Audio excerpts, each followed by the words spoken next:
Вся країна з 23 вересня перейде у жовту карантинну зону. Так, на Сумщині вдвічі збільшився рівень захворюваності. На цьому наголосили під час засідання комісії з техногенної безпеки та надзвичайних ситуацій у Шостці.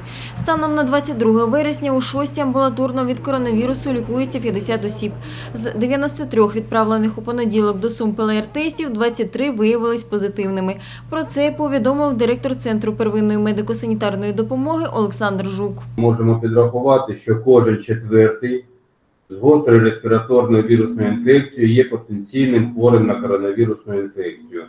Ситуація неприємна і вона буде прогнозовано погіршуватись.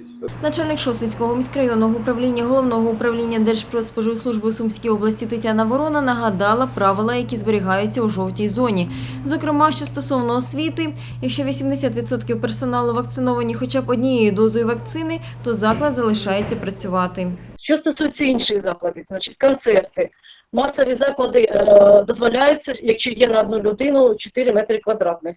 Ресторани 4 людини за столиком, 1,5 метри соціальної дистанції. Значить, спортзали на одну людину 10 квадратних метрів, кінотеатри не більше 50% заповнені залу. Цей карантин відрізнятиметься від інших тим, що уряд дозволив ряд послаблень для людей, які отримали 1 чи 2 дози щеплення від коронавірусу. Ці обмеження можуть бути не застосовані, якщо ми маємо 80% персоналу і 100% відвідувачів щеплених проти коронавірусу, або мають свіжі результати ПЛР-тесту 3 дні, або експрес-тести на антиген. Але я хочу зауважити, що або власник сам приймає рішення, як він буде працювати в цій жовтій зоні, або заклад працює по обмеженням, або без них, тоді наявні документи, що підтверджують вакцинацію.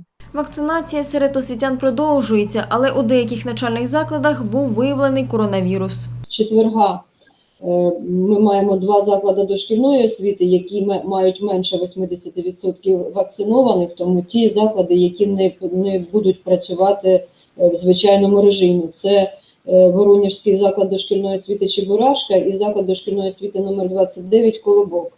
Але в Чебурашці, знає Ірина Дмитрівна, знає Тетяна Володимирівна про те, що там є випадки коронавірусної хвороби, і зараз там проводиться тестування працівників, тобто, напевне, недоцільно говорити про вакцинацію працівників під час того, коли захворюваність, скажімо так, в піку. Були озвучені попередні дані щодо освітніх закладів, які не будуть працювати у звичному режимі через низьку вакцинацію працівників. У нас залишається одна гімназія, де теж 7 працівників сьогодні будуть отримувати першу дозу вакцинації, але це дасть нам тільки 75% по гімназії, тому, напевно, з четверга гімназія не приступить до роботи в звичайному режимі. Але будемо працювати ще сьогодні, це такі попередні дані, можливо, ми вийдемо на рівень 80.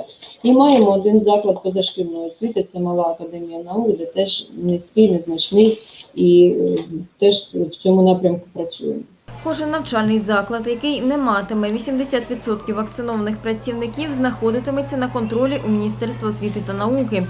Поліція, у свою чергу, посилено патрулюватиме заклади харчування та освіти. Будуть роздаватись пам'ятки щодо щеплення. Реєстрація нових випадків коронавірусу в навчальних закладах підтверджує недотримання освітянами заходів санітарно-епідемічного режиму, наголосили під час засідання.